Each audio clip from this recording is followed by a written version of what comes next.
So lovely people and lovely, और एक बार प्यारा सा fair and lovely people, now listen to me carefully, okay. हम ब्रेक के पहले वो 3 कंडीशन पढ़ चुके थे। एवरेज प्रॉफिट 10% तक होना चाहिए, और जो विड्रॉल होना चाहिए that should not be greater than 10% of paid up capital and free reserve, और जो आपका फ्री रिजर्व है it should not gate reduced by 15% of paid up capital, बराबर है। तो अब आप सभी लोगों को इनवाइट करते हैं हम क्वेश्चन नंबर 5 के पास। आ जाओ, question number 5। I think this is this question, ठीक है गुड़िया, चलो शुरू कर दे। Due to inadequacy of profit during the year ended 31st March 2015, XYZ Limited proposes to declare 10% dividend out of general reserve। मतलब profit sufficient नहीं थे तो कितना डिविडेंड डिक्लेयर करने की बात चल रही है? 10%, और कहां से? Free reserve, that is general reserve.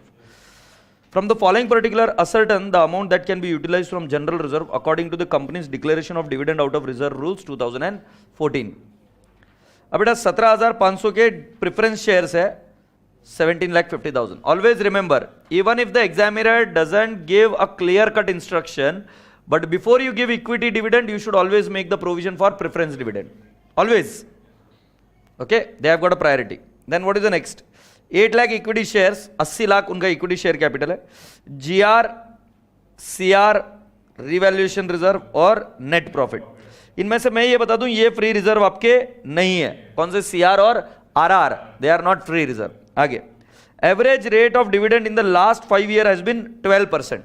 Condition number 1, condition number 1, 10% और 12% में 10% छोटा है तो डिक्लेयर कर सकते क्या? Yes sir. आप 10% क्यों पकड़ रहे हो? क्योंकि ये 10% ही है ना, हाँ नहीं, ओके। नेक्स्ट, अब आपको ये दिया है कि प्रॉफिट कितना है? 3 लाख रुपए है, हाँ नहीं। पहले ये समझा देता हूं कि प्रॉफिट शॉर्टफॉल है कि नहीं है। सो बेटा जी, नेट प्रॉफिट 3 लाख, एक बार चेक कर लो, एनपी 3 लाख। अभी इसमें से पहले लेस करो प्रेफरेंस डिविडेंड, नेट प्रॉफिट में से पहले लेस करो प्रेफरेंस डिविडेंड, 17,50,000 इंटू 9%, 1,57,500, 142,500 ये बैलेंस बचा है। अब इक्विटी शेयर कैपिटल है 80 लाख, 80 लाख पर गुड़िया देना है 10%, तो कितना बचता है? 8 लाख। सो बेटा जी 8 लाख 142,500 में से लेस नहीं हो सकता, इसीलिए ये प्रॉफिट कौन सा बना? इनसफिशिएंट। ठीक है क्या एमएससी मैथ्स? वेरी गुड मेरा बच्चा।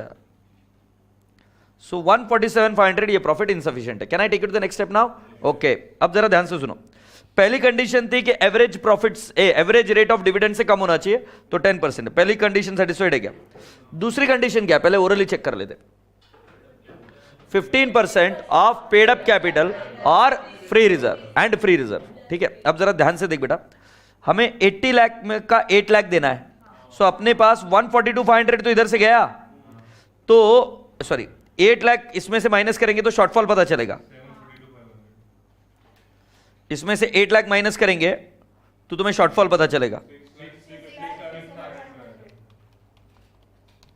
657,500 इतनी रकम अपने को चाहिए बेटा, क्योंकि ये तो करंट ईयर का नेट प्रॉफिट है। करंट ईयर का नेट प्रॉफिट पूरा बांट दो, कोई दिक्कत नहीं है, बट जो पुराने रिजर्व को यूज करना है तो दिक्कत है, तो पुराने रिजर्व इतने निकालने पड़ेंगे, ऐसा बात चल रहा है।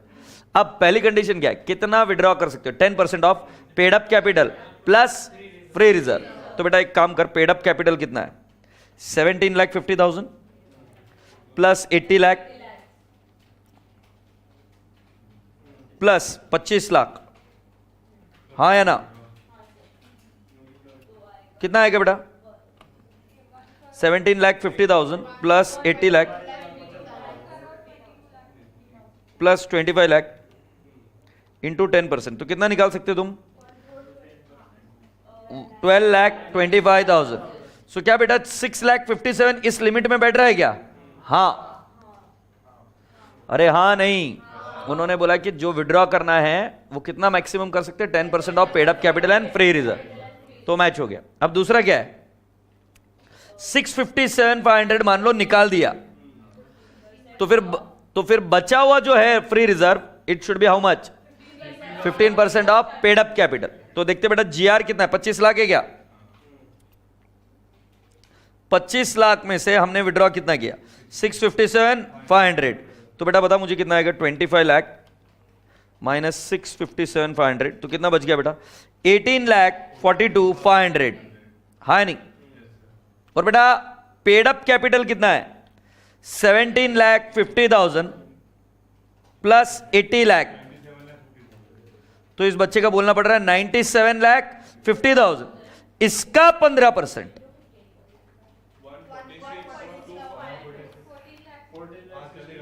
14,62,500, मतलब ये लास्ट की लक्ष्मण रेखा, इसके नीचे नहीं जा सकते थे तुम, पर तुम तो उसके ऊपर ही हो ना, जीआर तुम्हारा। तो बेटा तीनों कंडीशन सेटिस्फाई हो रही कि नहीं हो रही? तो एक बार वापस देखेंगे, average rate of dividend in the last 3 year should not B exceeded, last 5 साल का कितना है 12%, और नालायक हम कितना दे रहे हैं 10%।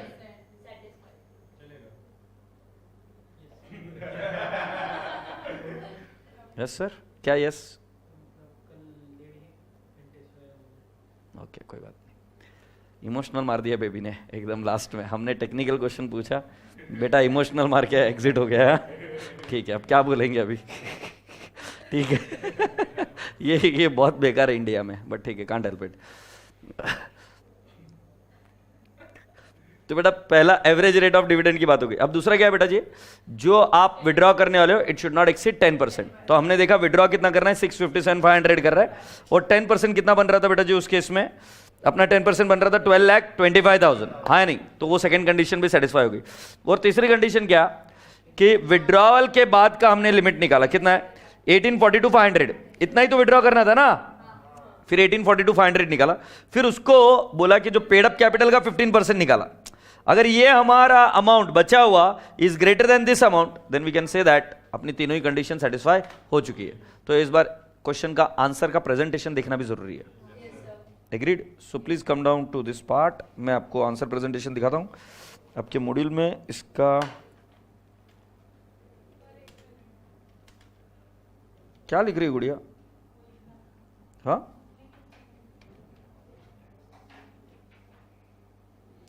ये रहे पांडे जी हम, इलस्ट्रेशन नंबर 4। कैसे हो? सेम टू सेम क्वेश्चन है, कर्तसी और मॉड्यूल। नाउ पहले देख लेते कंडीशन 1, यहां से शुरू करते। Since 10% is lower than the average rate of dividend 12%, 10% can be declared.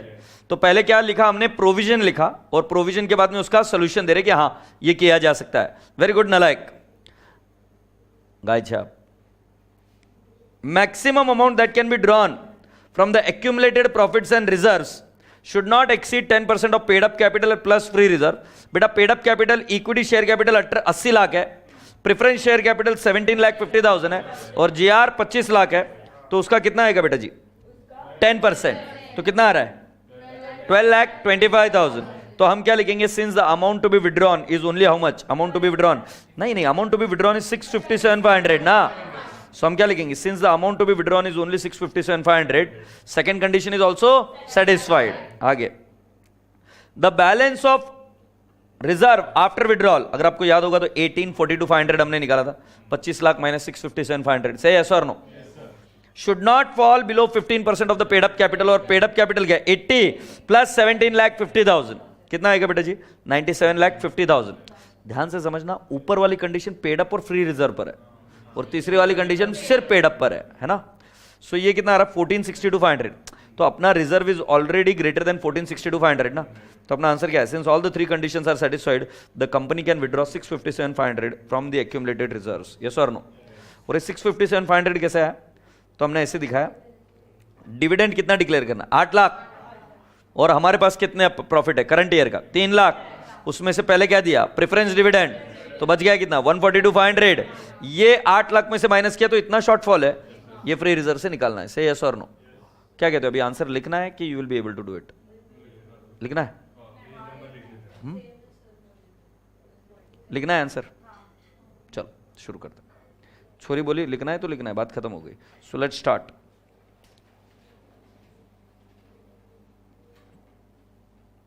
Amount to be withdrawn, first point, amount to be withdrawn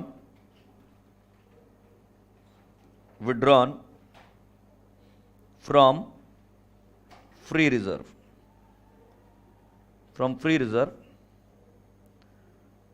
to declare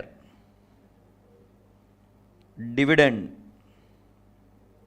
at the rate of 10%, है ना?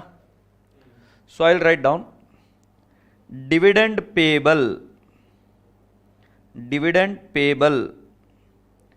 Can I not say it is 8 lakh?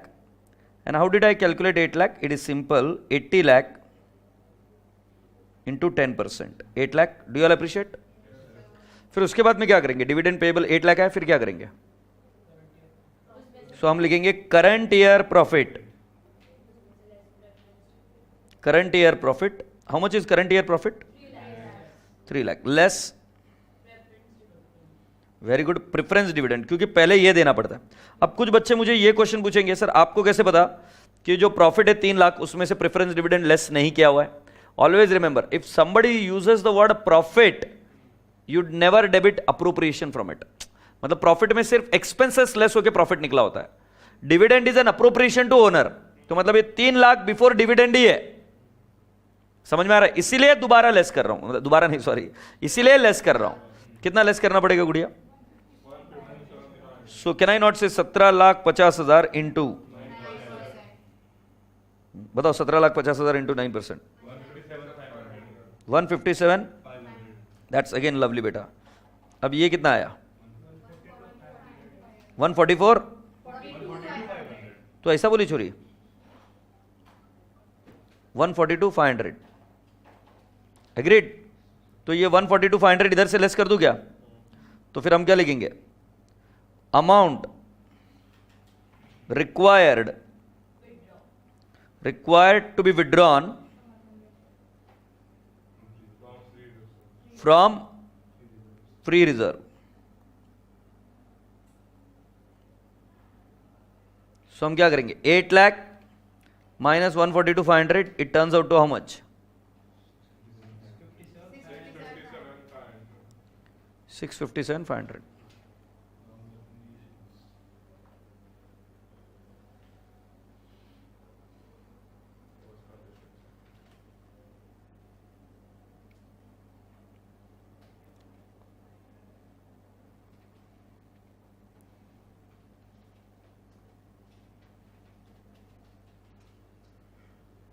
ठीक है? Now what do we do next? Point number 2 में क्या करना है? Conditions to be satisfied to withdraw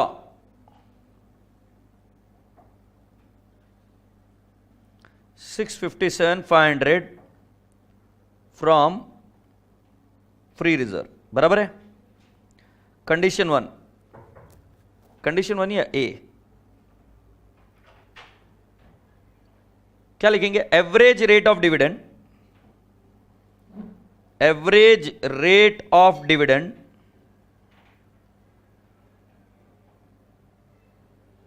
average rate of dividend should not exceed average. मेरे से गलती हो गई. एवरेज रेट ऑफ डिविडेंड नहीं है यहां, ये सिर्फ rate of dividend for current year लिख दो. Rate of dividend for current year should not exceed average of last 3 years. ठीक है? और फिर आगे क्या लिखेंगे? As the average rate is 12%,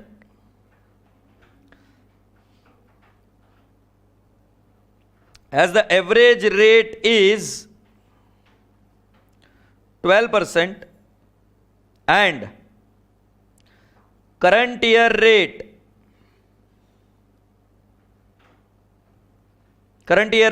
is how much? 10%. क्या लिखेंगे आगे?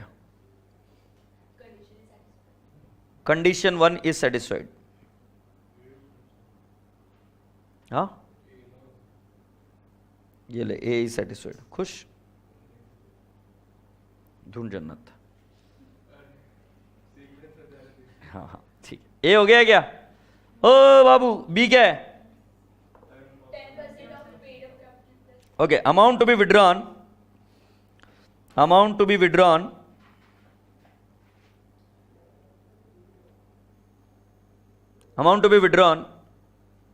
should not exceed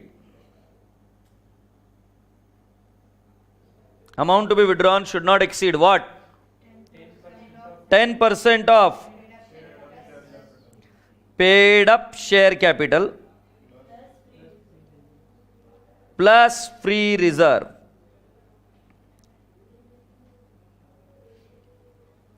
Amount to be withdrawn should not exceed 10% of paid up share capital plus free reserve. Now can you tell me what is the paid up capital and free reserve? So you should say 10% of 17,50,000 plus 80 lakh. Very good beta. Plus 25 lakh. कितना आ रहा है गुड़िया?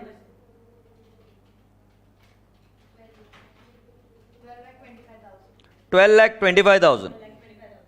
Hani, this is the maximum amount you can withdraw. ठीक है? As amount to be withdrawn, अब ये conclusion में भी लिख सकते हो आप, कंक्लूजन लिखकर, as the amount to be withdrawn is rupees 657,500. बराबर है ना? Condition B is also satisfied. Condition B is satisfied. Hep C.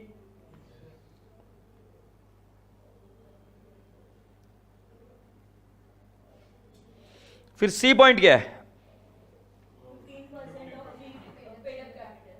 So condition C is what? Yes. So balance of free reserve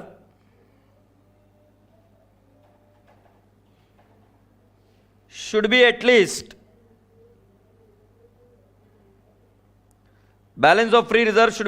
15% of paid up share capital.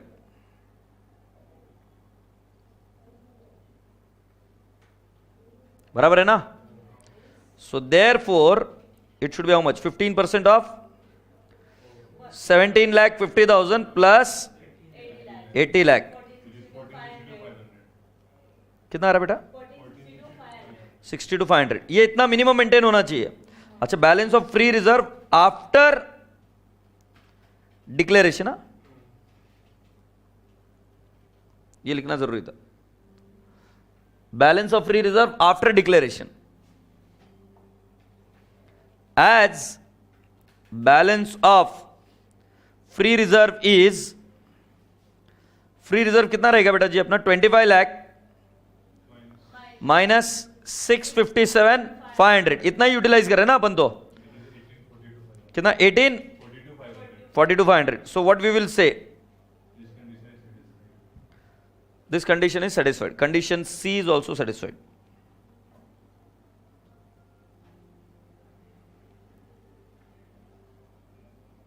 क्या narration लिखोगे? As all the conditions are fulfilled, company can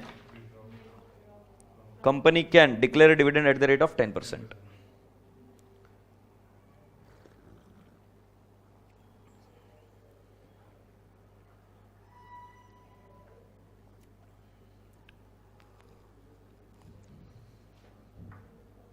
okay Gundu?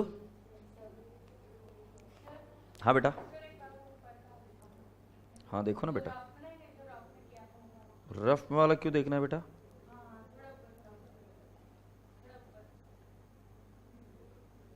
क्या मजा आ रहा है पर इसमें?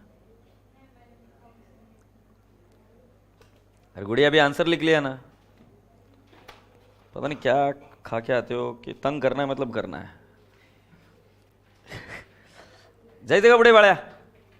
Yes, ये रसगुल्ले सुनो ना. अभी हेडिंग लिखेंगे. कंपनी फाइनल अकाउंट में अभी क्या करना है? रिडम्पशन ऑफ प्रेफरेंस शेयर सीखना है कि मैनेजरियल रेम्यूनरेशन? मैनेजरियल जल्दी से कॉल जो फिर ठीक है. Managerial remuneration, managerial remuneration. अच्छा, मैं अब जो इसको पढ़ाने जा रहा हूं तो एकदम क्लियरली समझ लेना कि हम इसको पहले एग्जाम पॉइंट ऑफ व्यू से पढ़कर इसको खत्म करेंगे। Is that okay? क्योंकि रिवीजन बैच है तो let's wind it up from exam point of view. बिंदास होकर मेरे साथ चार्ट बनाना शुरू कीजिए, 1 और 2। पहला वाला कि when the profits are sufficient, और दूसरा वाला है when the profit are insufficient. So लिखिए सफिशिएंट प्रॉफिट,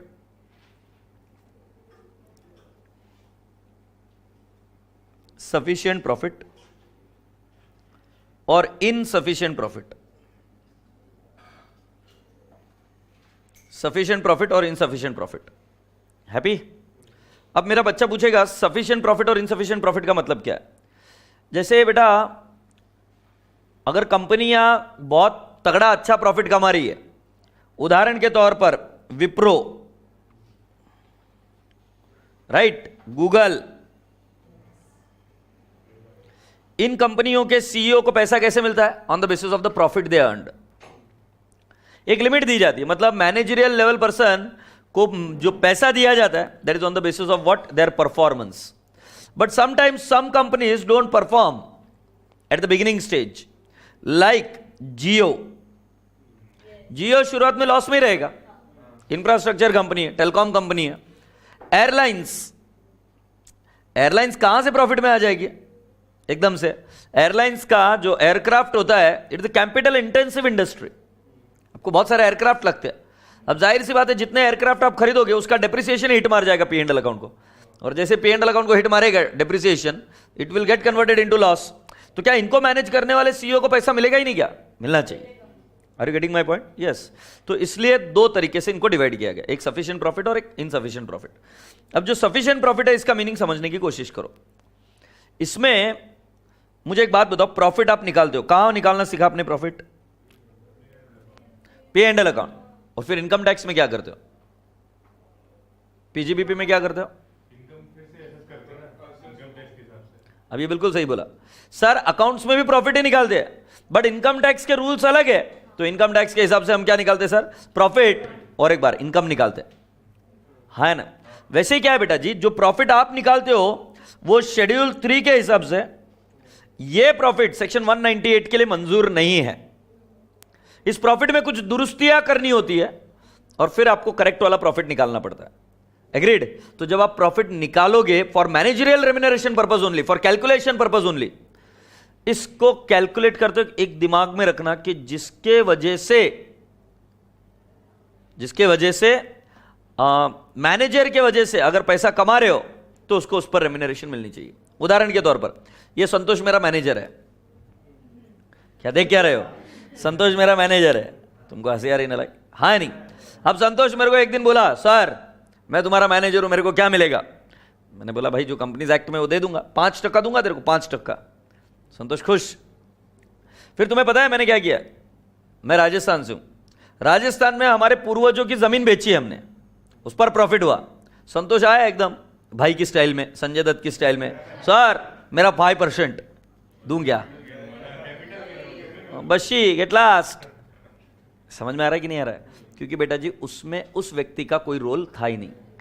तो हमें जब अभी प्रॉफिट डिराइव करना है तो ऐसे सभी एबनॉर्मल आइटम्स को निकाल देने, और जो सिर्फ नॉर्मल आइटम है उनके ऊपर इनको रेम्यूनरेशन देना है। से यस। तो अभी मैं पहले आपको समझाना शुरू करता हूं कि 2 टाइप के लोग कौन होते हैं। पहला वाला लोग होता है पीटीडी और दूसरा वाला होता है डब्ल्यूटीडी। तो डब्ल्यूटीडी और पीटीडी, होल टाइम डायरेक्टर या मैनेजर, हाँ नहीं, मैनेजर और चुपे, डब्ल्यूटीडी मैनेजर या एमडी, होपलेस। और पीटीडी इसको क्या बोलेंगे? लिंबू टिम्बू। कोई नॉर्थ से तू है ना बेटा? हाँ नॉर्थ से। मुझे एक बात बता, तुम इसको लिंबू टिम्बू मतलब जब बचपन में अपन खेलते थे तो उसकी मम्मी पीछे पड़ जाती थी, नहीं मेरे बेटे को भी लो खेलने के लिए, तो अपन उसको खेलने में ले लेते थे और फिर उसको लिंबू टिम्बू बना देते, कच्चा लिंबू बोलते थे। ओके, ये कच्चा लिंबू। कच्चा लिंबू मतलब समझ में आ रहा है क्या? टिल्लू पिल्लू है ना? हाँ, अब सुन रहे हो तुम? हाँ। अगर एक एमडी या डब्ल्यूटीडी या मैनेजर एक, तो 5% दिखाओ। 5% दिख गया? 5%। यस। मतलब एक एमडी, कोई अरे नालायक दिखा 5%, नालायक हाँ ऐसे ही रख एमडी और मैनेजर और WTD कितना चोरी 5%, है नहीं, एक हो गए। अगर दो हो गए, अच्छा किसी की 6 उंगली है तो 6 नहीं बोलने का, 5 ही बोलने का, और किसी की 4 है तो 5 नहीं बोलने का, 4 नहीं बोलने का, 5 ही बोलने का, समझ में आया? कितना 5 दू क्या भी, हाँ 5। दूसरे वाले अगर आ गया और एक आ गया तो दूसरा हाथ दिखा देने का, कितना हो गया 10 दिख गए। अभी मान लो तीसरा WTD आ गया, मतलब 3 WTD, पैर नहीं ले उठाने का, ऐसा कितना होएगा 10 ही, कितने maximum 10।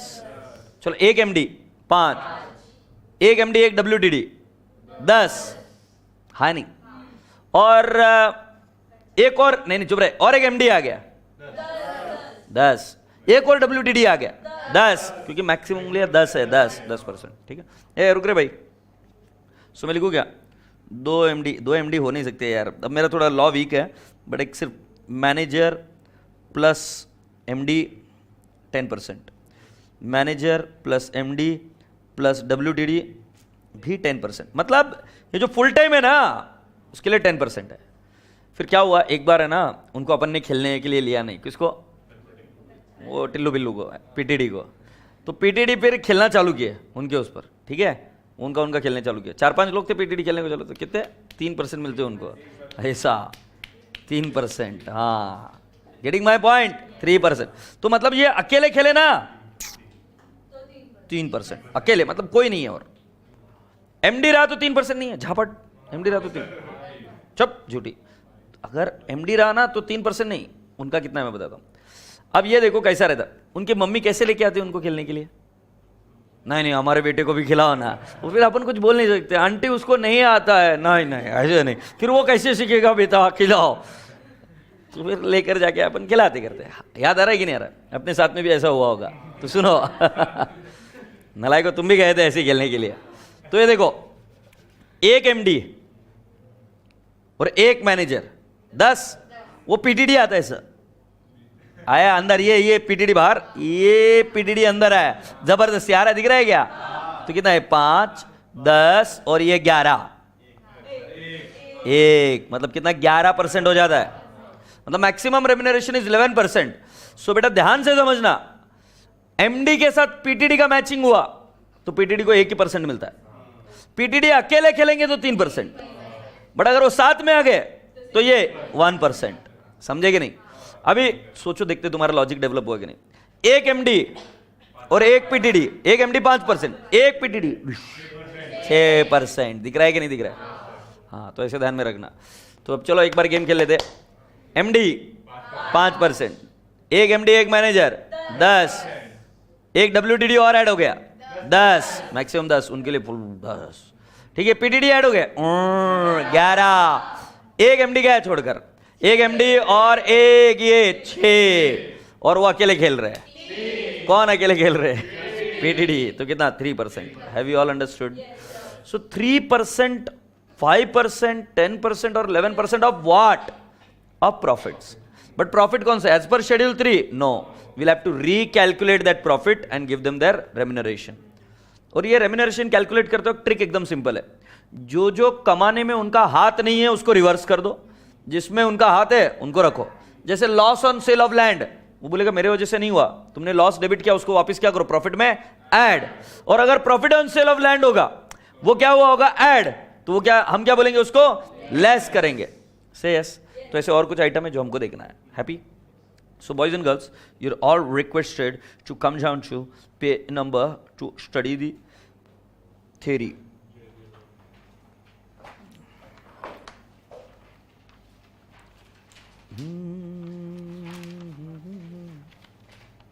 We are there on page number 22. You are there on page number 22.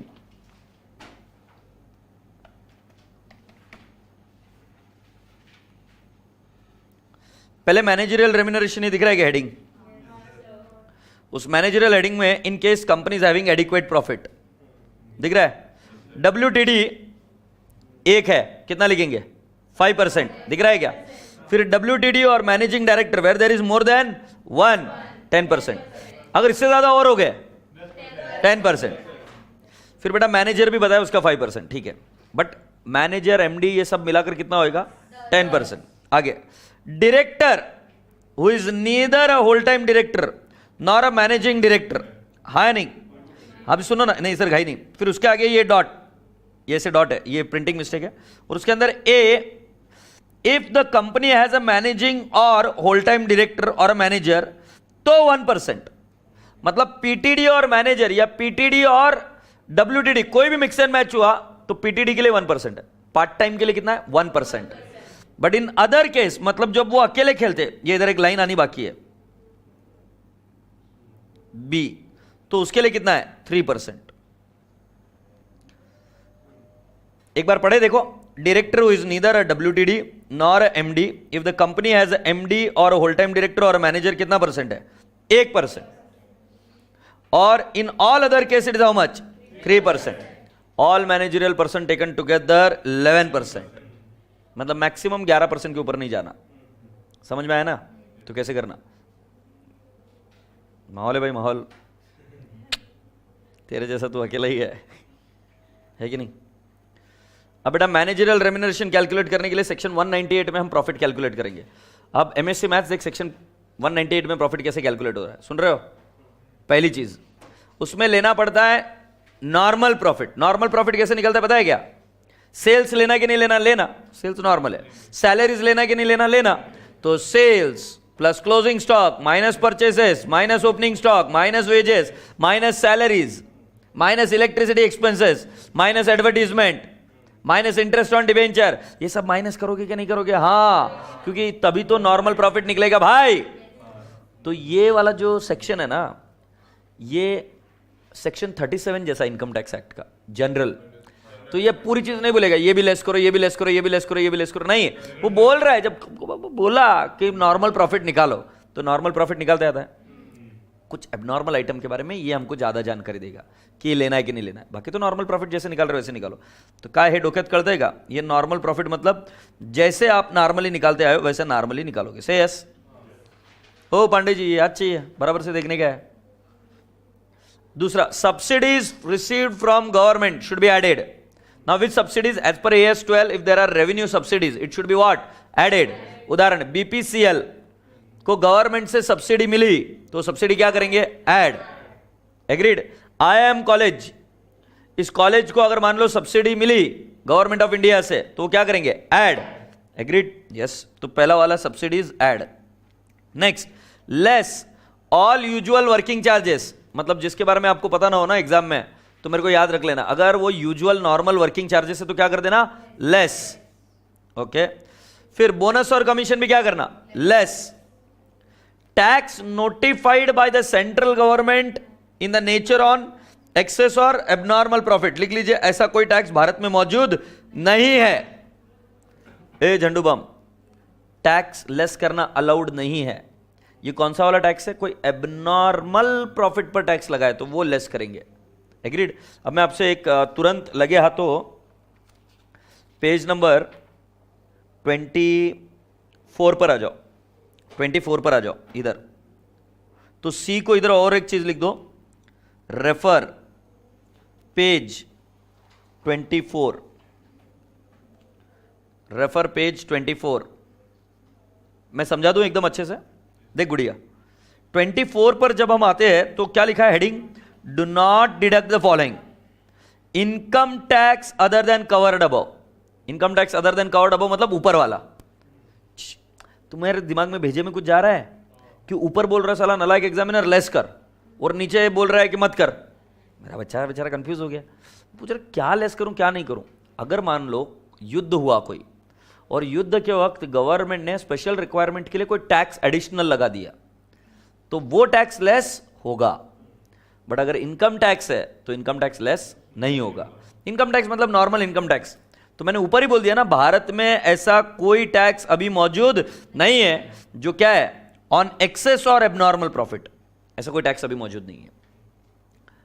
करता है अपने यहां पर भारत में अभी क्या मौजूद है? Income tax. But income tax less करना अलाउड है क्या? नहीं। क्लियर? इनकम टैक्स लेस करोगे? बोलो हाँ। नहीं। बट अगर एक्सेस प्रॉफिट वाला कोई टैक्स होगा तो वो लेस होगा क्या? यस। तो इसमें और उसमें कंफ्यूज नहीं होना, ये अभी पूरा का पूरा थ्योरेटिकल हो गया। सिर्फ एकेडमिक्स के लिए कर रहे हैं, सेक्शन क्या है वो पढ़ रहे हैं, बट ऐसा कोई टैक्स मौजूद नहीं है, इसको इग्नोर मारे। Tax on business profit impose for special reason, ऐसा भी कोई टैक्स अवेलेबल नहीं है, से यस। तो ये लेस करने का जिम्मा आता ही नहीं, लेस इनकम टैक्स लेस नहीं होता, ये ध्यान रखना। आगे गुड़िया, टैक्स ऑन बिजनेस प्रॉफिट, अच्छा sorry, interest on debenture loans and advances, sir तुम नहीं भी बोलते तो हम लेस करते हैं, हाँ नहीं। Expenses of repairs other than capital nature, yes. Depreciation as provided in the books as per section 123। अब साला बच्चों को पता ही नहीं होता कि डेप्रिसिएशन कैसे कैलकुलेट होती। अच्छा मुझे बता, खरबूजे तू, खरबूजा है ना तू, नहीं, हाँ गुड। मुझे बता अकाउंट्स में डेप्रिसिएशन किसके हिसाब से प्रोवाइड करते हैं? AS10, बराबर बोला साहब, AS10 के हिसाब से डेप्रिसिएशन प्रोवाइड करते हैं। AS10 सभी टाइप के एंटिटीज के लिए एप्लीकेबल है, मतलब जो कोई भी एंटिटी अपना प्रॉफिट निकालना चाहती है तो उसको AS फॉलो करना है, और AS फॉलो करना है तो AS10, और AS10 में डेप्रिसिएशन निकालने का तरीका बताया गया है। वैसे ही कंपनीज एक्ट ने भी शेड्यूल 2 दे के रखा हुआ है, जैसे शेड्यूल 3 है ना, वैसा शेड्यूल 2 है, जिस शेड्यूल 2 में डेप्रिसिएशन कैसे कैलकुलेट करना है ये दे रखा है। सो बेटा जी टैक्स में याद है क्या तुम एक एडजस्टमेंट करते थे सेक्शन 32 में, अकाउंट्स के डेप्रिसिएशन क्या करते थे? ऐड, और टैक्स के डेप्रिसिएशन क्या करते हैं? लेस। वैसे कंपनीज एक्ट में क्या करोगे बताया क्या? अकाउंट्स के डेप्रिसिएशन ऐड और कंपनीज एक्ट के डेप्रिसिएशन लेस। तो जो इधर लेस हो रहा है ना section 123, that is as per schedule 2 of the companies act. पढ़ते का मतलब बेटा जी डेप्रिसिएशन अकाउंट, ये कंपनी फाइनल अकाउंट में एक नहीं दो टाइप की है, एक अकाउंट्स के हिसाब से होती है AS10 और एक होती है एज पर कंपनीज एक्ट। तो जो इधर लेस करने के लिए बोल रहे हैं ना वो कौन सी बोल रहे हैं? As per section 123 which is nothing but schedule 2। ए बाबिया, अगर नीचे जाकर देखोगे तो एडबैक बोलेंगे, नीचे अगर मैं जाऊंगा ना तो एडबैक बोलेंगे, और कौन सी बोलेंगे? Depreciation as per books add, that is as per AS10। तो लेस करना है एज पर कंपनी एक्ट और एडबैक करना है as per books of accounts. तो वो कहां पे चल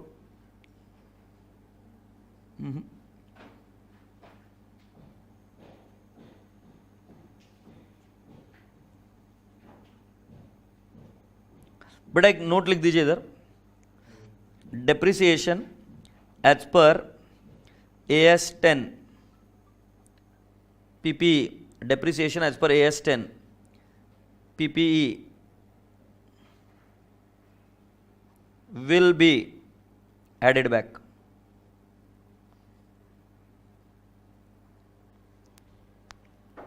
Will be added back. मतलब पीपी वाले डेप्रिसिएशन क्या कर दोगे बेटा जी? Add back. चल रसगुल्ले आगे चलते।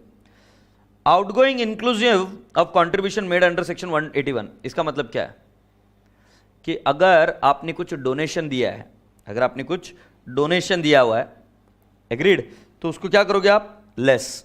अभी तुम्हारे दिमाग में क्लियर नहीं होगा ना डोनेशन लेस करना अलाउड है कि नहीं। Donations will be allowed to be subtracted, agreed. आगे बढ़ते हैं। हाँ क्यों?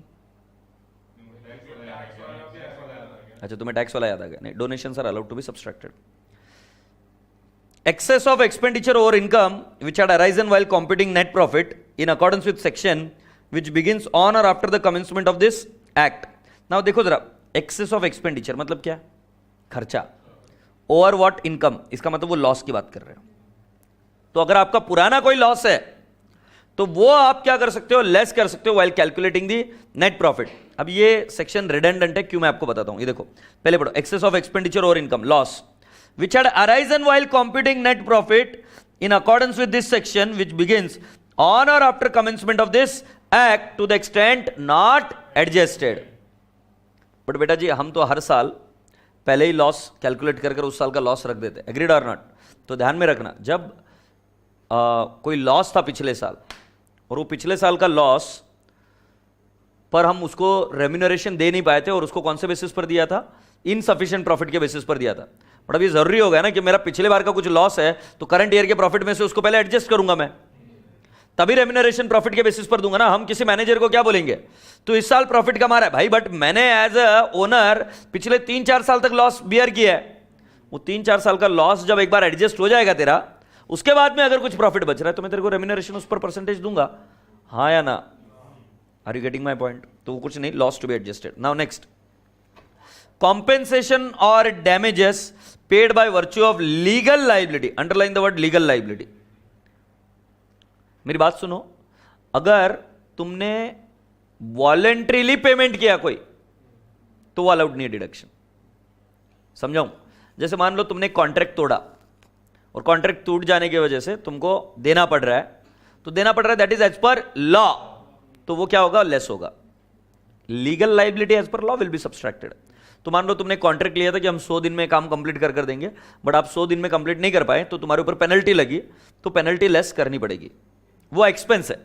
बट मान लो ऑफिस में सेक्सुअल हरासमेंट किया किसी ने, और उसके वजह से कंपनी के ऊपर मानहानि का दावा ठोका गया कि इनके कंट्रोल प्रोसीजर बराबर नहीं.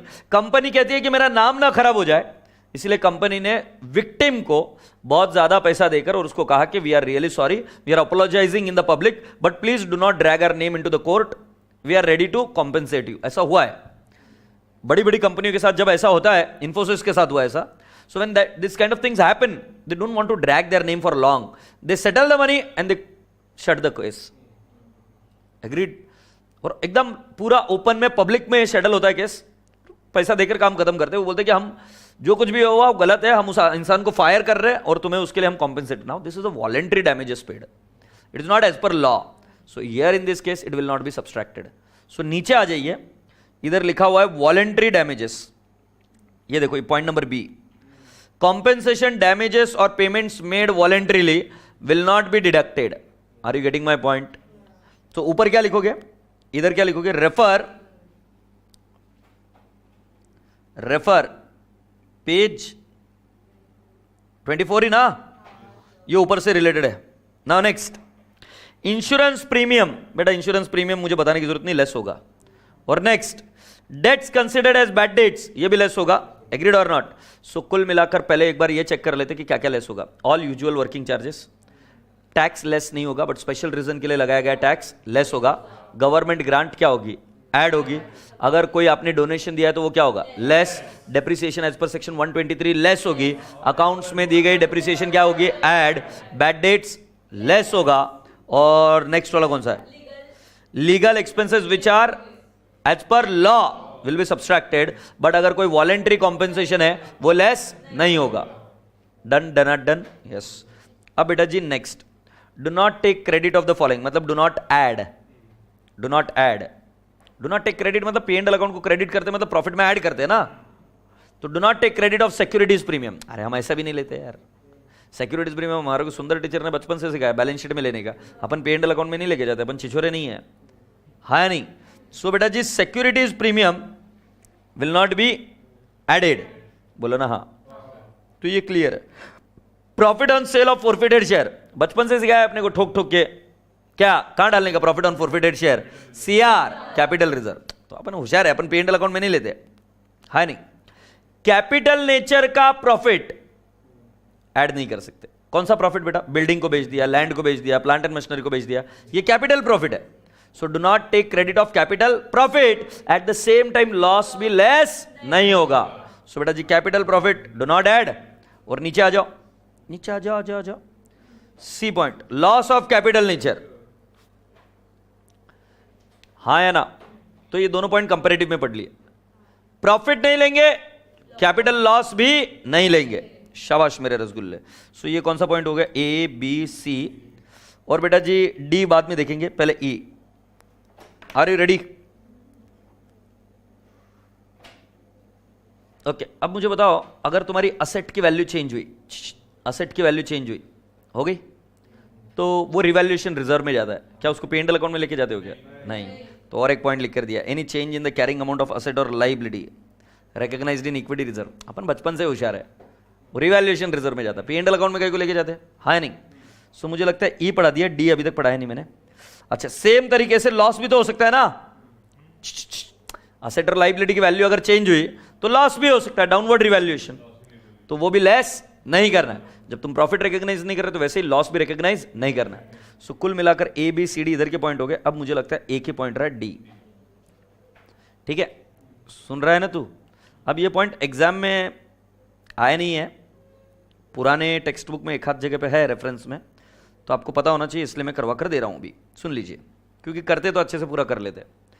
मान ले तेरी ओसी, ओसी समझता है तू, 10,000 है ना। मान ले उसकी WDV है 6,000, तो 4,000 कहां गायब हो गए रे नालायक? डिप्रिसिएशन। अब इसमें से दो हिस्से मैं लिखूंगा। सेल वैल्यू इज 16,000, थोड़ा ज्यादा हो जाएगा, 15,000 करता हूं ताकि फिगर्स अलग आएंगे थोड़े से। पता नहीं क्यों इसको रबर बनाया, भगवान जाने, चलता तो है नहीं नालायक जब चाहिए। 15,000 एग्रीड। हाँ, अब इसके दो हिस्से। When SV is greater than OC, दिख रहा है आपको? SV is greater than OC है नहीं? सो इसके दो हिस्से होते हैं। प्रॉफिट कितना आया बेटा जी? 15,000 माइनस 6,000, जितनी मेरी बुद्धि चलती है प्रॉफिट इज 9,000 है नहीं? तो ये प्रॉफिट 9,000 में से दो हिस्से बनेंगे। एक OC minus WDV, OC minus WDV। OC कितना है बेटा जी? 10,000। WDV कितना है बेटा जी? 6,000। कितना हुआ प्रॉफिट? 4,000। 4,000 P&L अकाउंट के क्रेडिट में डालो, कोई वांदा नहीं है फॉर सेक्शन 198। बट दूसरा SV माइनस OC, मतलब ओरिजिनल कॉस्ट के ऊपर का प्रॉफिट, ये कैपिटल प्रॉफिट है। एग्रीड? सो SV माइनस OC कितना है? 15,000 माइनस 10,000 कितना आया? 5,000। ये इज ए कैपिटल प्रॉफिट, और ये कैपिटल प्रॉफिट होने की वजह से हम कहां नहीं लेके जाएंगे? दिस इज कैपिटल प्रॉफिट, और that is the reason it should not be taken for section 198। Don't take it. बोलने का तात्पर्य क्या बेटा? 10,000 से 6,000 हुआ, तो तुमने अगर अंदर का मीनिंग समझ रहे हो लॉ का, तो 4,000 डेप्रिसिएशन किधर हिट मारा था? P&L। तो 4,000 तक का वापिस प्रॉफिट दिखा दो, वांदा नहीं है। 4,000 तुम P&L अकाउंट को डेबिट मार रहे थे ना, तो उधर तक का प्रॉफिट दिखाए तो चलता हमको। बट 4,000 के ऊपर प्रॉफिट नहीं दिखा सकते तुम, क्योंकि उस केस में you are selling it above OC, so that is the capital profit and we are not going to consider capital profit. कळया? अब दूसरा एक देख लेते। Sale value is equal to 8,000, तो यहां पर sale value is not greater than OC, SV is less than OC। Clear है ना? तो पूरा का पूरा प्रॉफिट ले लेने का कितना? SV minus WDV, that is to say 8,000 minus 6,000 will be treated as what? Revenue profit. It is how much? 2,000 na? Revenue profit, and it will be what? Credited to P&L account. समझ गए क्या तुम? वही चीज वहां पे English में लिखी हुई है, जिनको लिख कर लेना लिख कर ले लो। वही चीज इंग्लिश में लिखी है।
ओके गुंडिया, हो गया?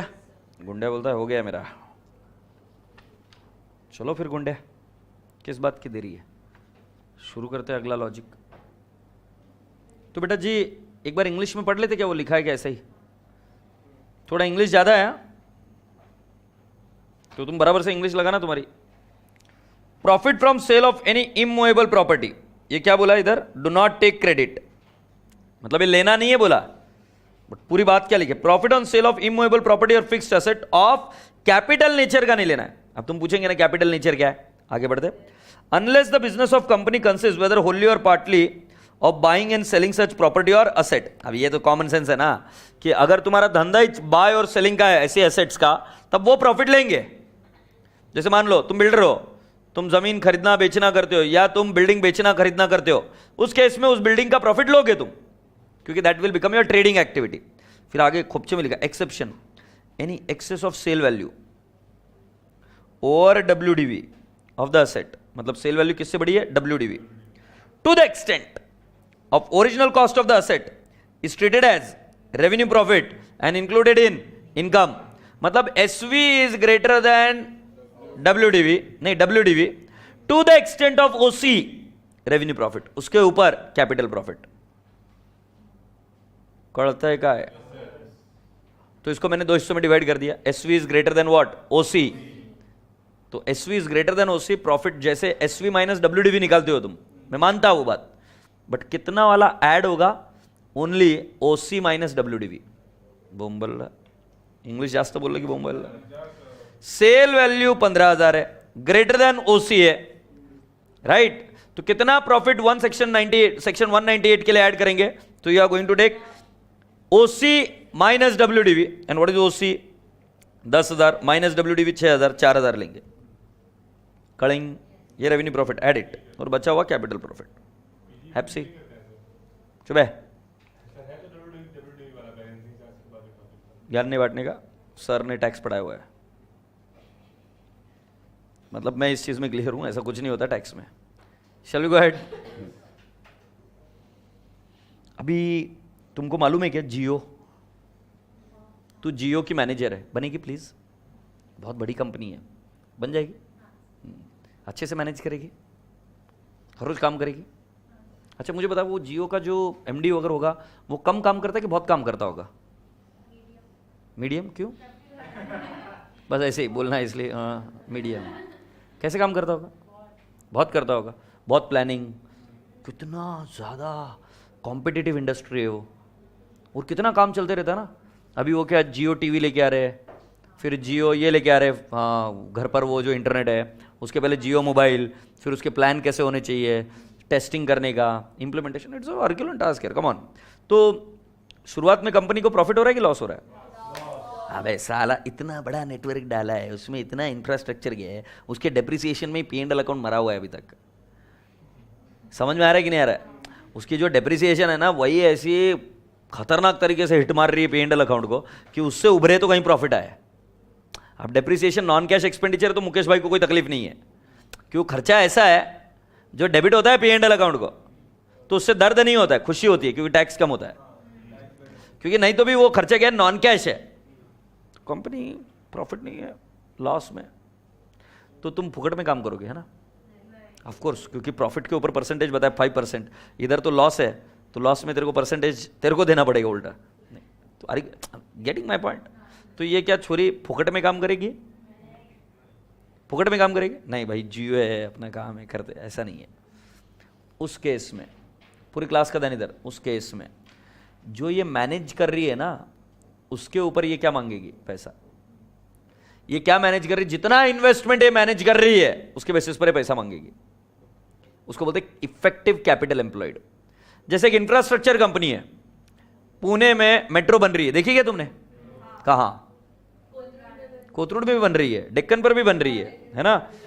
चांदनी चौक में भी बन रही है, वाह बन रही है मेट्रो। सुना? तो मेट्रो को जो मैनेज कर रहा है वो आदमी की भी जिंदगी ऐसे, मतलब तकलीफ में होगी, है ना? मेट्रो का काम कर रहे हैं, देख रेख करना वगैरह, तो तुम्हें पता है वो प्रॉफिट तो है नहीं कंपनी को, तो अगर उसको रेम्यूनरेशन चाहिए तो वो क्या बोलेगा? कितनी लागत लगी है, मैं उसको मैनेज कर रहा हूं, जिसको मैं मैनेज कर रहा हूं उसका एक पर्टिकुलर परसेंटेज मेरे को दो रेम्यूनरेशन। जैसा ये नहीं क्या लोन लोग करा कर देते आपको, तो लोन करा कर देते तो बोलते कि नहीं मेरे को 2% मेरे को लगेगा, मैं तुम्हारा लोन करा कर देता। सेम उसी लॉजिक से जितनी लागत तुम्हारी है उसके बेसिस पर तुमको रेम्यूनरेशन मिलेगा। Fair enough. तो इसमें पहले आपको कैपिटल निकालना पड़ता है, इफेक्टिव कैपिटल। अब इफेक्टिव कैपिटल का मतलब सिर्फ शेयर कैपिटल नहीं है, share capital plus reserves and surplus plus long term date. Share capital plus reserves and surplus plus long term date. तो देखो, पेड अप शेयर कैपिटल लेना है, सिक्योरिटीज प्रीमियम लेना है, reserves and surplus excluding revaluation reserve. Share capital plus reserves and surplus excluding revaluation reserve plus long term debt. ये देखो, long term loan, हाँ या ना, क्योंकि डिबेंचर्स ये भी तो पैसा लॉन्ग टर्म के लिए लगाते हो ना आप, तो उसको भी तो मैनेज कर रहे हैं। अब next, less investment. Investment less करना होता है, बट इन्वेस्टमेंट क्योंकि वो मैनेज नहीं कर रहे, इन्वेस्टमेंट फिर कोई और एंटिटी मैनेज करती है। अब जैसे मैंने इन्वेस्ट कर दिया पोस्ट ऑफिस सेविंग स्कीम में, तो इन्वेस्टमेंट पर रिटर्न तो गारंटीड है ना, अब वो क्या मैनेज कर रहा है उसको। हाँ, बट अगर तुम्हारे कंपनी का काम ही इन्वेस्टमेंट करना है तो इन्वेस्टमेंट लेस नहीं होगा। से यस। और लास्ट वाला कौन सा पार्ट है, एक्यूमुलेटेड लॉसेस और preliminary expenses not return of, ये क्या करेंगे, लेस। ये झंपुड़े बताना मुझे क्या क्या लेगा। Share capital, reserves and surplus, securities premium लोगे क्या, सिक्योरिटीज प्रीमियम, हाँ। रिवैल्यूएशन रिजर्व लोगे नहीं, बराबर है ना। अच्छा मुझे बताओ, डिबेंचर लोगे क्या, लोन, लोन डिबेंचर लेंगे क्या, हाँ। लॉन्ग टर्म डेट लोगे, जैसे अभी पुणे मेट्रो में आधा पैसा लोन लिया है, मान लो जापान गवर्नमेंट से या चाइना गवर्नमेंट से, व्हेरेवर, तो लोन लिया है तो लोन तो माइनस करेंगे ना भाई, आई सॉरी लोन तो ऐड करेंगे ना, क्योंकि वो क्या है, कैपिटल एम्प्लॉयड है, हाँ नहीं, so long term loan add करेंगे। इन्वेस्टमेंट किया है तो वो क्या करोगे, लेस। बट इन्वेस्टमेंट कौन सा वाला लेस करोगे, अगर अगर अगर मान लो तुम इन्वेस्टमेंट कंपनी हो तो इन्वेस्टमेंट लेस नहीं करोगे, बट अगर आप नॉन इन्वेस्टमेंट कंपनी हो तो इन्वेस्टमेंट लेस करोगे, और जितनी भी फिक्टिशियस एसेट है वो क्या कर दोगे, लेस।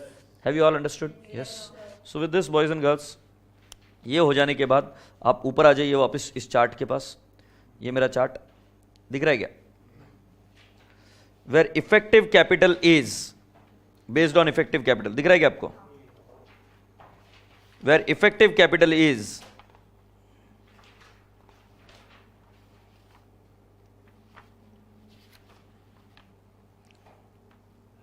नेगेटिव और लेस देन 5 करोड़, रेम्यूनरेशन कितनी है 60, और 5 से 100 करोड़ 84 लाख, और फिर 100 करोड़ से 250 करोड़ 120 लाख, और 250 करोड़ से and above 120 lakh plus 0.01% of effective capital in excess of 250 crore.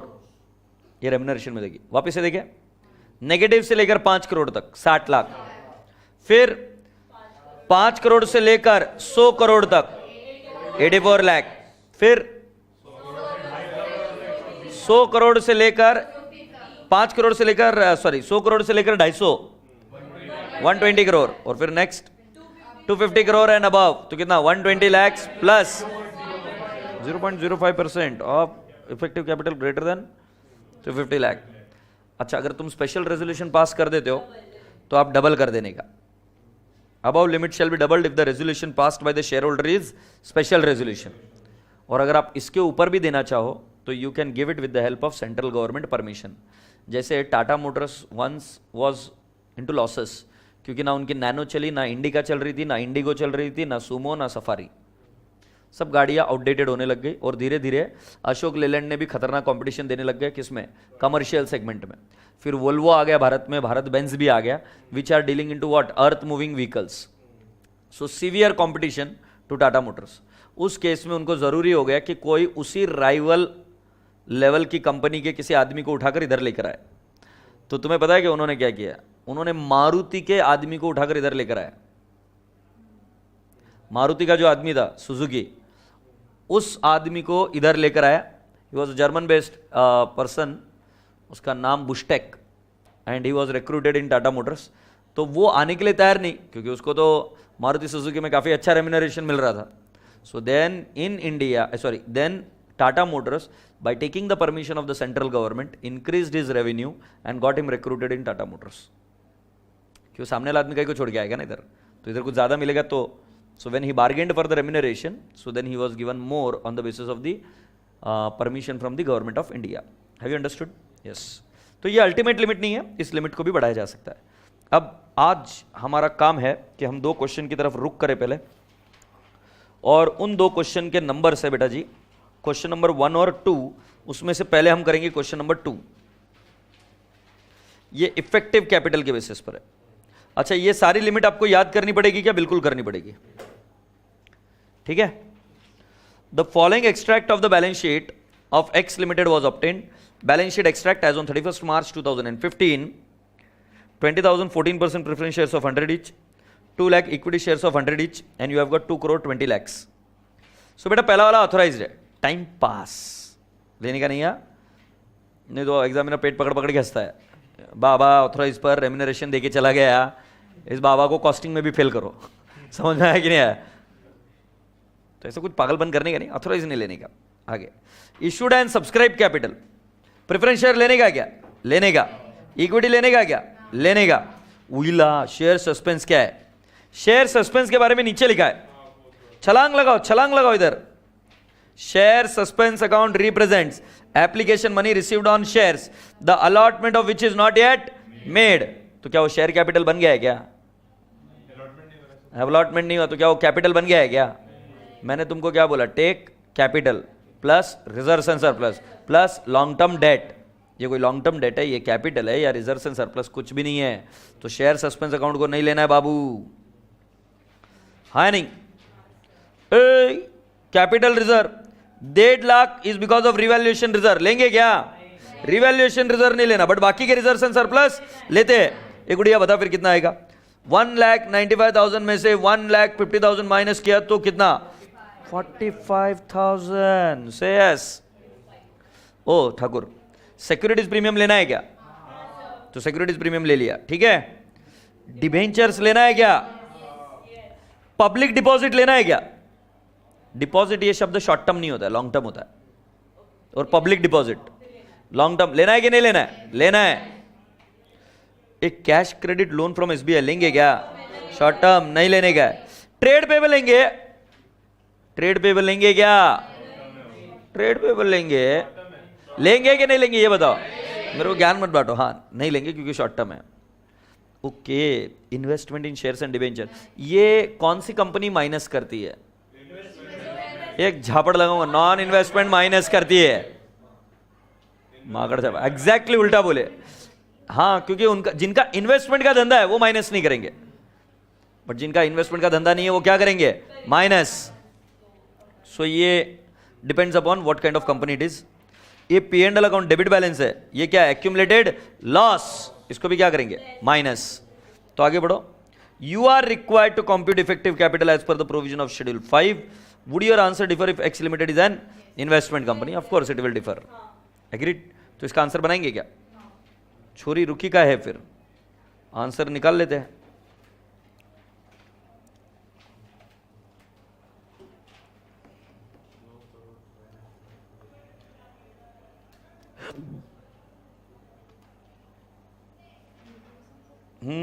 यही वाला तो क्वेश्चन है। स्टार लिमिटेड कि एक्स लिमिटेड है?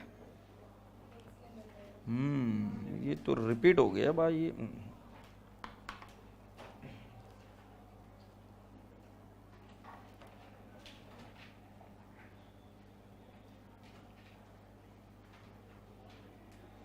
हाँ ये रहा भाई। अब इसमें से ये देख लो, कंपटीशन ऑफ इफेक्टिव कैपिटल। पहले 15 लाख लेना पड़ेगा क्या? देखो ना यार, ऐसे नको करो, मेरे को अच्छा नहीं लगता है। पहला 15 लाख लेंगे क्या? दोनों में लिया, इन्वेस्टमेंट है या नॉन इन्वेस्टमेंट? दिख रहा है कि ऊपर हेडिंग। फिर 96 लाख लिया, 45,000 लिया, एसपी लिया, डिबेंचर लिया और पब्लिक डिपॉजिट लिया। ना ट्रेड पेबल लिया, ना शेयर सस्पेंस अकाउंट लिया, और ना ही क्या लिया? Cash credit from SBI. दोनों नहीं लिया क्योंकि शॉर्ट टर्म थे ये। फिर इन्वेस्टमेंट लेस किया गया, किस में से लेस किया? नॉन इन्वेस्टमेंट में से लेस किया 75, बट इन्वेस्टमेंट में से लेस करेंगे क्या? नहीं। और P&L अकाउंट का डेबिट बैलेंस लेस किया, और आपको क्या मिल गया? Effective capital. और दोनों ही केस में इफेक्टिव कैपिटल 5 करोड़ के नीचे है, तो मैक्सिमम रेम्युनरेशन 60 लाख है। 60 लाख फर्स्ट लिमिट है ना? हाँ, बगता है क्या है? लिहून घ्या।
Are we ready?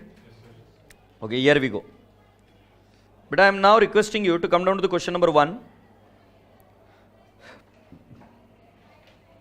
Please come down to the question number 1. Here are we. The following is the draft P&L account of Mudra Limited. The year ended 31st March 2015. You have got opening balance brought down. It is 572,350. Okay. Now what is opening balance brought down? It is the P&L account from the last year. Last year पर remuneration current year में नहीं मिलेगी, हाँ है ना? तो बेटा जी ये नहीं लेना है, पहला वाला फिगर नहीं लेना है। ये कौन से बेसिस पर जा रहे हैं अभी हम? इफेक्टिव कैपिटल नहीं, प्रॉफिट के बेसिस पर, हाँ या ना? अच्छा मुझे बताओ, ये बैलेंस फ्रॉम ट्रेडिंग अकाउंट मतलब ये जीपी है क्या? ये लेना है क्या? यस। अच्छा आपने जो पढ़ा है उसके बेसिस पर बताओ, सब्सिडीज ऐड करना होता है क्या नहीं? ऐड। ओके, तो अभी आप प्रॉफिट डिराइव कर रहे हो as per what? Section 198। Administrative and selling expenses less होगा क्या नहीं होगा? Why? Which head you are saying? All usual working charges expenses, yes और नो? तो ये क्या होगा? लेस। डायरेक्टर्स फीस लेस होगी क्या? Yes. Now what is the directors fees and managerial remuneration? Directors fees मतलब सिटिंग फीस होती है, ये नॉर्मल एक्सपेंस होता है। Managerial remuneration is based on performance. तो यहां पर दो चीजें देख पा रहे हो आप, एक डायरेक्टर फीस और एक managerial remuneration. Managerial remuneration less नहीं होगी क्योंकि वही तो निकालना है, पढ़ता है क्या है? वही तो निकालना है। बट बेटा जी directors fees is what? Sitting fees, ये लेस होगा क्या? Yes. Interest on debenture less होगा या नहीं होगा? हाँ राइट, वो लिखा था इंटरेस्ट ऑन लोन्स एडवांसेस अगर बोला था बोरिंग, ये लेस होगा। Managerial remuneration no, managerial remuneration अभी बात हुई। डेप्रिसिएशन कौन सा वाला लेस होता है बताया मैंने? कौन सा वाला लेस होगा?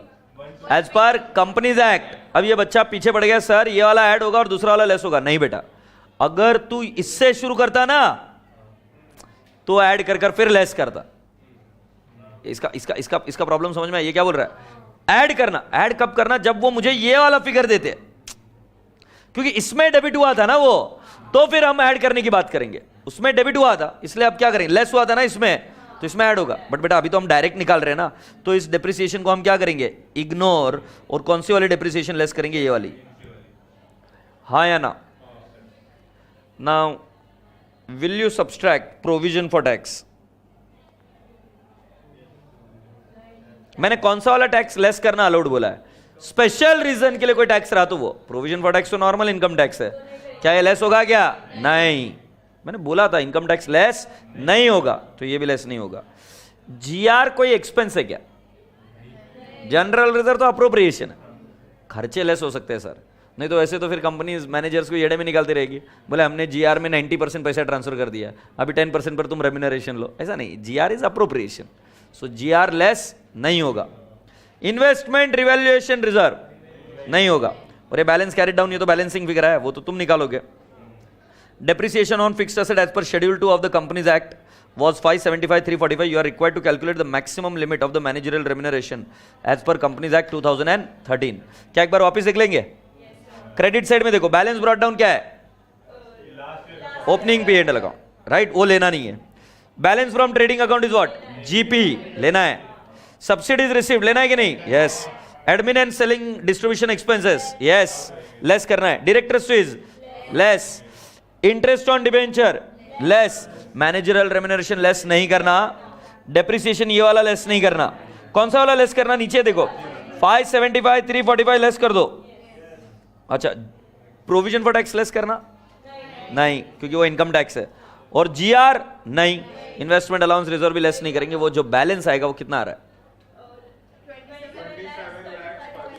27,35,383। इसके ऊपर मैक्सिमम रेम्यूनरेशन अगर प्रॉफिट के बेसिस पर जाए तो 11%। सो कितना आएगा? 11%। 3,08,92। ये बेसिकली क्वेश्चन ही गलत है, बट मॉड्यूल में इसलिए सॉल्व करना पड़ रहा है। क्वेश्चन क्यों गलत है? क्योंकि इस केस में प्रॉफिट आर इनसफिशिएंट। क्योंकि हमने देखा ना, नेटवर्थ नेगेटिव भी रहा या 5 करोड़ तक रहा तो 60 लाख रुपए तो मिलते हैं। यहां पर 3 लाख कौन लेगा फिर? They will prefer to ask for what? 60 lakhs ना एटलीस्ट। तो बट ये मॉड्यूल का क्वेश्चन है, इसलिए मुझे ज़बरदस्ती कराना पड़ रहा है। और मॉड्यूल में बहुत ही शर्मनाक बात है कि सारे क्वेश्चन इसी प्रकार के हैं। मतलब बच्चों को फेस करना मुश्किल हो जाता है। तो मैं पहले ही क्लियर कर दूं आपको, मॉड्यूल में इसलिए लेने की ज़बरदस्ती है अपने ऊपर, otherwise whatever they are asking us to do is wrong, because in this case the minimum remuneration would be as per, or the maximum remuneration which we can offer is as per effective capital method, and that will at least guarantee you how much, 60 lakhs. Yes or no? Yes. But हम इसको कौन से method से solve करेंगे? Profit remuneration के basis पर ही करना है ना, तो करते हैं, क्योंकि इफेक्टिव कैपिटल के डिटेल्स दिए नहीं है. So shall we start doing it? Yes. So लिख दिए,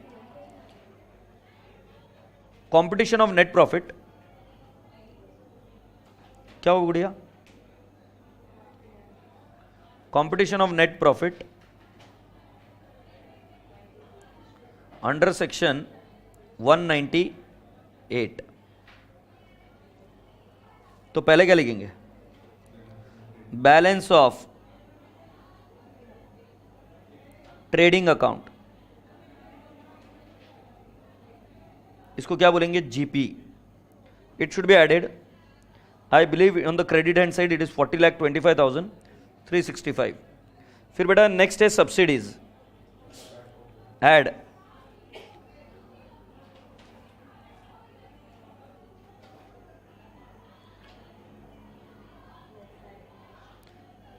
कितना है बेटा जी? 273,925. क्रेडिट साइड में और कोई आइटम नहीं है, तो मुझे लगता है इसकी टोटल ले लेनी चाहिए. ये आएगा 42, ये आएगा 9, ये आएगा 9, 290. अभी क्या करना है? Less admin expenses. लेस होगा admin expenses is 822,542. First item है, देखो बेटा, लेस होगा directors fees. Because directors fees में अगर आपको कंफ्यूजन हो रहा होगा तो ये क्या है बेटा जी? Sitting fees. ये आपको लॉ में आया होगा ये concept, sitting fees. So it is 134,780. ये लेस हुआ क्या? और उसके बाद में लेस होगा interest on debentures. Can I have the correct figure? 31,240. ये लेस होगा क्या? और इंटरेस्ट ऑन डिबेंचर के बाद में लेस होगा depreciation. But depreciation as per companies act और as per schedule 2 of the companies act. हाँ या नहीं? और ये नीचे मुझे दे रखा है 575,345. चलो लेस करने के बाद में फिगर बता दो कितना आ रहा है. बाकी के कुछ आइटम लेस नहीं होंगे बेटा.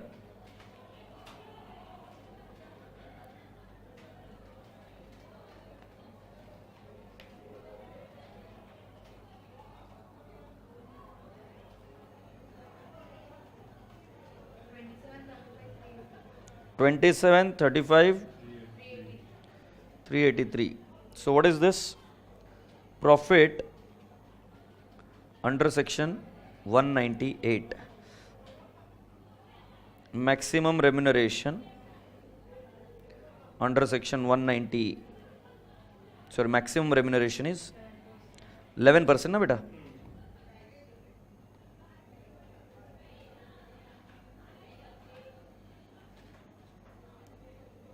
$27,35,383 इंटू कितना? 11%. क्या बताएंगे कितना आएगा? 3 लाख. अच्छा, इज दैट राइट फिगर? अब आगे लिखिए. However on effective capital basis,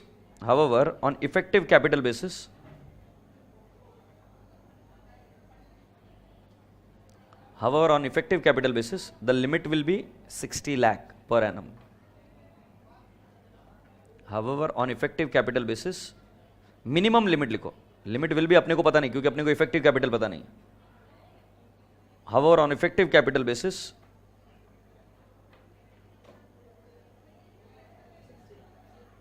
कितना आएगा? 60 lakh. Happy? So with this, the whole game plan is done with. कोई query है तो बोल दो, otherwise this chapter is over. Company final account आ जाएगा अभी? ठीक है. अब बैलेंस शीट वाले क्वेश्चन तो बेटा आपको ही करने पड़ेंगे, बिकॉज उसका जो था वो वर्किंग मैंने बता दिया, और बोनस और इसमें रिडम्पशन ऑफ प्रेफरेंस शेयर में हम उसके क्वेश्चंस देख लेंगे, ठीक है। Yes, so with this let's wind up this question. सारे मॉड्यूल के क्वेश्चन देख दिखा के खत्म कर दियो। और क्या है समझना है कि इसमें 100% परफेक्शन या एक्यूरेसी नहीं भी आए तो ठीक है, अगर आपको पोस्टिंग और अगर आपके फॉर्मेट पर भी कमांड है तो आप डर कर नहीं जाओगे एग्जाम में, इसको कर आ जाओगे, डायरेक्टली भिड़ जाना। Is that okay? Yes, with this we are over with this topic.